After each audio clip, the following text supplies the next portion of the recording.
este faptul că nu avem un eveniment memorabil cu GTS-ul. Avem ani de zile cu uptime de 100%. Faptul că nu am avut incidente, nu am avut probleme, nu am avut dureri de cap, este probabil memorabil.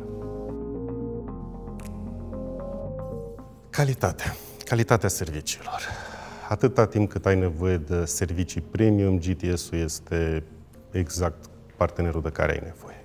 Calitatea vine din două lucruri. Una este echipa și doi, investițiile în tehnologie. Când au introdus serviciile de cloud, ne-au arătat încă o dată că avem cu noi un partener de încredere.